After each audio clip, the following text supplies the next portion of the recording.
Hello and welcome to Dialogue. I'm Yang Rui in Beijing. On June the 14th, the Chinese government released a report saying that major targets and tasks set by the National Human Rights Action Plan of 2012 to 2015 had been fulfilled as scheduled by the end of 2015. Although China has made great effort to improve human rights protection, some Western countries never cease to criticize its record. How should we of human rights in China? What challenges face the country for the future? And what are the reasons behind the controversies over human rights between China and certain Western countries? To discuss these issues and more, I'm happy to be joined by Professor Liu Huawen, Executive Director of the Cass Center for Human Rights, and Professor Zhang Wei from China University of Political Science and Law. Welcome to our discussion here, gentlemen. Many people are wondering aloud why the Chinese government really report about the National Human Rights Action Plan. What's the purpose? Whether it's effective to promote the understanding between China and those who are very skeptical about the human rights record in this country. I'd like to have your why. Yes, human rights are the dream of the peoples around the world. So China, we think the human rights is the core, one of the core goals of our development. So to promote human rights, we have different approaches, different measures. We could make new laws, policies to promote human rights, and national Human Rights Action Plan is kind of a policy document, but it's a specific document, policy for human rights. We know that all the work of the government is relevant to human rights, but with the action plan of human rights, the government should work for, not just about that, they should directly for human rights. We see human rights action plan is a typical step to promote the mainstreaming of human rights in a country. What do you mean by mainstreaming human rights? Yeah, that means when we make a new law, make policies, and when we enforce the laws and policies, we should consider human rights. We should consider the impact upon human rights. So always we bear in our mind human rights. Now, Professor Zhang, what's your definition about human rights? Do we have a universal definition, or do you think different cultures are entitled to different understanding about what the issue actually means for its own government and peoples? Yes, we do have a very clear definition for human rights. It's at least it's legally protected human rights, which are established by international human rights treaties and also by every domestic law. We call it legally binding rights because they can be protected through law. But what are the rights? There are many. For example, civil political rights, economic, social, cultural rights. In terms of civil political rights, they are normally legal binding with immediate state obligation to respect and ensure. For example, freedom of speech, freedom of for example, the certain measures for the guarantee of a fair trial. And also we also have economic, social, cultural rights, which will require the states to take steps to fulfill these human rights with their available economic resources. That means that it is not immediate legal obligation for the state to fulfill these rights at one day. It takes time. It takes time, indeed. Yeah. But Professor Zhang and you, why doesn't China have a similar law which is called Rights Bill? So far, China has signed the Universal Declaration of Human Rights and UN Charter. But why so many in our country, China here, are still so sensitive to the mere mention of human rights at this stage of our social and economic development? Now, China decided to open itself up and decided to integrate itself with the rest of the world almost, 4 decades ago with the end of the Cultural Revolution. Why? I mean, I have many questions as to why the Chinese are so sensitive about this issue of human rights. I have this feeling. Forgive me for having this feeling. If we review our practices in 1991, Chinese government issued the first white paper on human rights. That's the first time, or that means Chinese government began to talk about human rights formally. We also used the banner of human rights. So from 1991 to now, not a long time. Still now, as you said, some people think it's a sensitive thing. But actually, gradually, I say human rights, the term is normalized. In 2004, we input the clause "State respects human rights" into our constitution. So not a long time ago. Well, I'm very happy that the issue of human rights is guaranteed constitutionally in this country, at least in theory.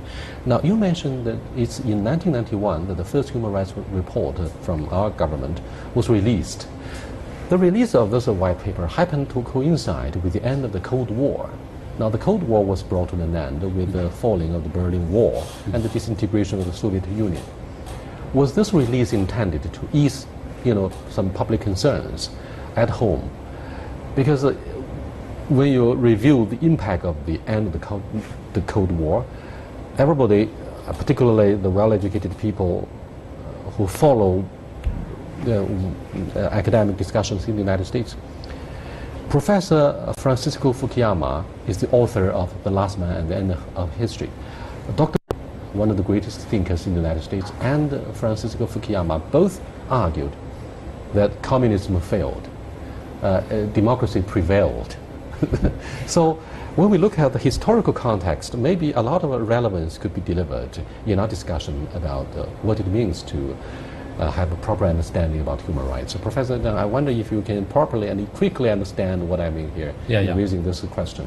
I think there are several reasons for this misunderstanding of human rights in Chinese history. One is that political ideology, the conflicts between the West and the East. Both sides were holding very strongly their banners during that period of time. And second, I think also because China experienced a very difficult life in beginning of opening up period, especially with the trade issue with U.S. U.S. was using human rights as a political weapon to attack Chinese government at that time by putting sanctions on China if they after the tragedy in 1989, I believe. Or just it was used before that. Even before? Yes. It was stopped during Clinton's administration in 1993. Right, to separate the human rights from the MFN, mostly favored trading nation status. Yes. So that's the second reason. The third reason is that human rights are problems. Because every time you see human rights news, there are problems. So people are afraid of problems. When there are human rights problems, some people should be responsible for those problems. You mean in the process of execution? For example, if there's a mass accusation of environmental problems, which happened in several cities in China in the past, people were not happy with certain industrial projects. They are afraid that those would affect their environmental rights. So they went on the street and protested, and they wanted to get rid of those projects. There are some issues involving, for example, there was a killing by the police in Guizhou some years ago, right? And there were mass demonstration on the street, 100. So all these kind of things, they closed a major human rights issue in the society. In the end, someone should be responsible. So for many government officials, they were afraid of problems, because if they were not able to handle those problems correctly or in an efficient manner, they would be responsible. Someone should be held responsible for that. Up to 100 million have become the middle income members of the Chinese society. We might be a little bit careful about the use of a middle class Yes. in a unique political system. It means, at least from the Western perspective, that this large group of the society may have the legitimate right to demand more social justice to be executed, right? And therefore, to safeguard one's rights that would of course be protected by the Constitution in theory. Does it go wrong as a middle-income family, well-educated, who has developed a clear and sharp awareness about the safeguarding one's own rights, and this right, of course, is protected by the Constitution? Is it wrong? Of course, it's not wrong. I'm asking. But then Professor Zhang said a couple of minutes earlier, for many local government officials, the protection of human rights or the execution of it could be a problem for them. What should be done to let those government officials realize, look, this is a universal concern. I mean, unless you can do something to clarify the confusion, the image of China, this country really wants to set up a good image to rebuild its soft power.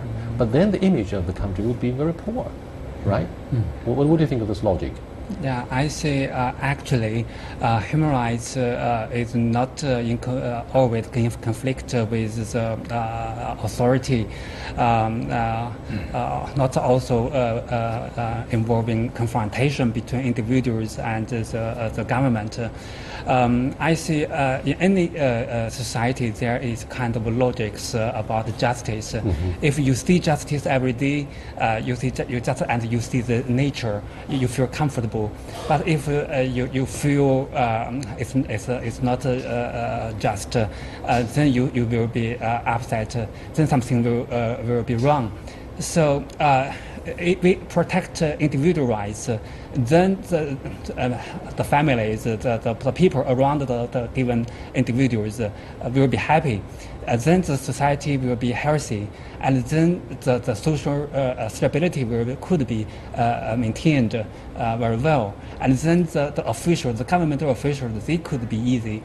So in the long run, actually, human rights are not just for individuals; it's also for the authority. So we see human rights very close to helpful for good governance. And yeah. About interpretations on human rights, let me go back to what late founding father of Singapore, Mr. Lee Kuan Yew, said in his book on China and in his talks with many Western leaders. He said, famously, he believed that most in China would feel comfortable with having a very strong central government. Now, he said so, I believe, in the context of Chinese culture, which says, collective legitimacy, collective rights would always be higher and more important than individual liberty. The West would find it very difficult to accept this. They say individual liberty is non-negotiable, right? It's absolutely the most important thing in one's spiritual world. But in China, we say, hey, we have to work together to guarantee the well-being of the whole society before talking smart about your own individual rights. Now, what do you think of, I'm not getting philosophical, but we have to address the cultural differences here. I do not think it's a cultural clash. I mean, every government has its own ways to improve its economic, social development. In this perspective, you realize that if you look at Chinese government behavior, you realize that over the past 20 years, Chinese development, social development, economic development has been based on, actually, as Professor Liu Huawen mentioned, that human rights-based approach. And he also called that mainstreaming in Chinese development, either economic, social, or you name it, every perspective of Chinese development. So this value of human rights is upheld by the whole society as a whole. In the West, I think we feel very sometimes probably difficult to understand why China is always singled out by Western media. heavily criticized by Western media. In my opinion, it's not a very bad thing for China, because if they have a lot of international criticism on Chinese human rights behavior, or it's actually good for China to improve better and better. Are you saying that China, which has become the second biggest economy in the world, should be more confident about being criticized by the international society? Well, we'll come back to examine these and other issues. But you are watching Dialogue with Mr. Liu Huawen, Executive Director, Center for Human Rights Studies, and Professor Zhang Wei from the China University of Political Science and Law. Please stay with us.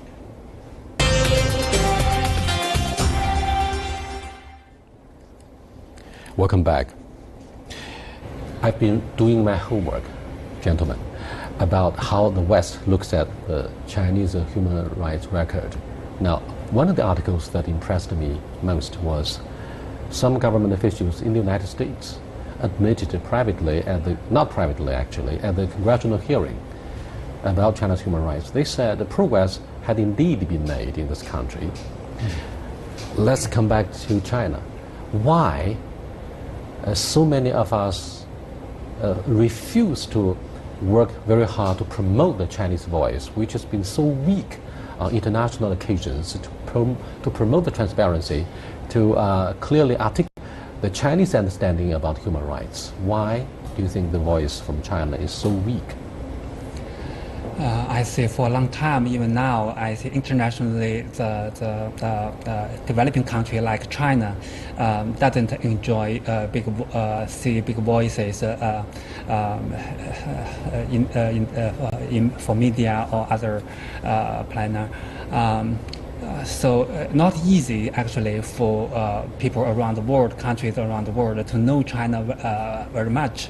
Not only developed country like U.S., but actually I met some persons from Africa or Latin America countries. They know very little about China, and so today. But we have set up the Confucius institutions there in Africa.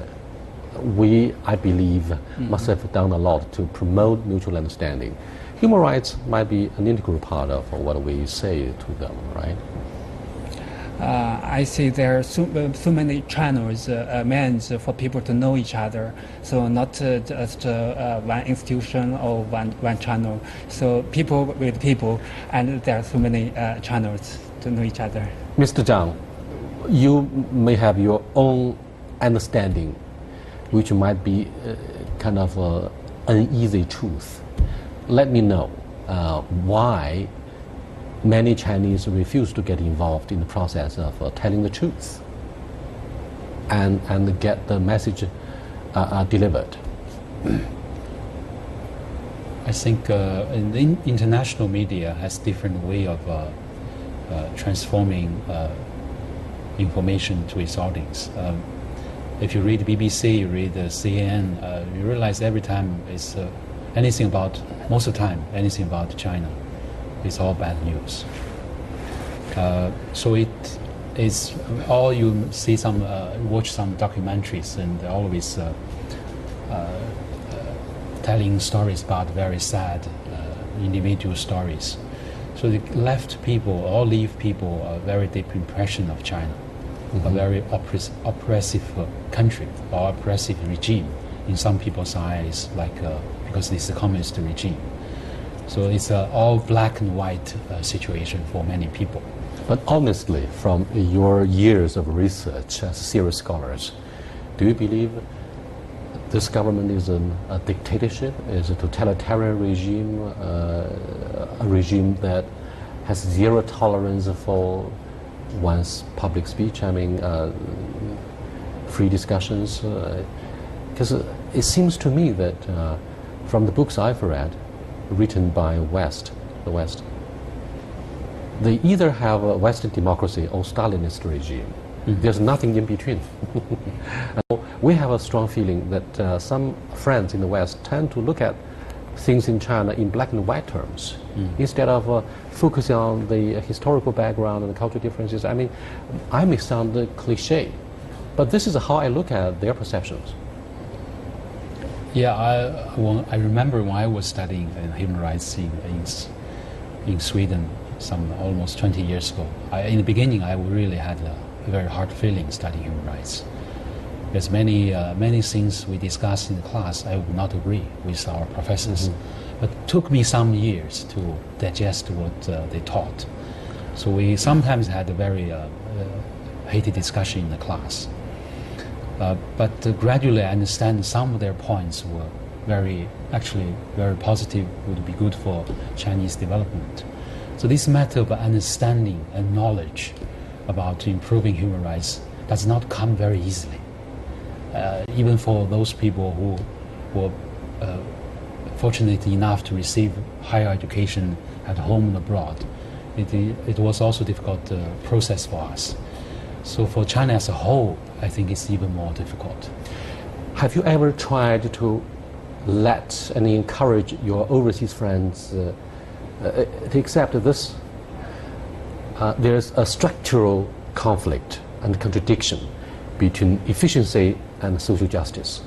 If you want to get things done quickly, you have to exercise a kind of a very strong political will, and that means the liberty, individual liberty and the rights of individuals might be compromised, because you have to promote the economic development of the whole society, to take a holistic view about what means to have a well-being for this country that went through years of humiliation, internal and external alike, chaotic things. So I see for developing country like us, we are a big populated country. For a long time, actually, we have our different priorities. In 1980s, the focus is on economic growth. And gradually, our development is becoming comprehensive development. So today we try to see scientific development. It could accommodating more things, more goals, including social justice. So earlier it's even more difficult for the government to balance, to deal with the challenges.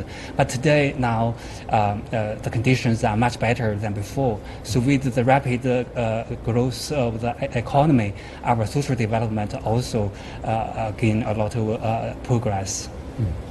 You'll go back to political sloganeering before the 18th National Congress of the CPC, because it's Mr. Hu Jintao who said more about the scientific development. Today, we keep talking about being confident on political system, being confident about the political road, being confident about the political theory.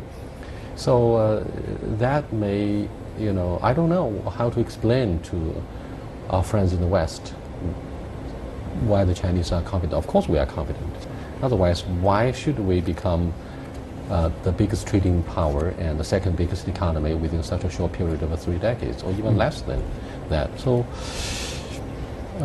in my opinion, it's about a big change of the way we look at the development in our society. This morning when we were in the Great Hall witnessing the summing up meeting of the National Human Rights Action Plan, I remember Mr. Jiang Jianguo was talking about the China Dream is a human rights dream. So it's a very different approach to development. As Professor Liu Haowen mentioned, all the development in the past were only based on economic development and the social development, but without a core value. Now we talk about China Dream, or human rights dream, is everything should be based on the human rights value.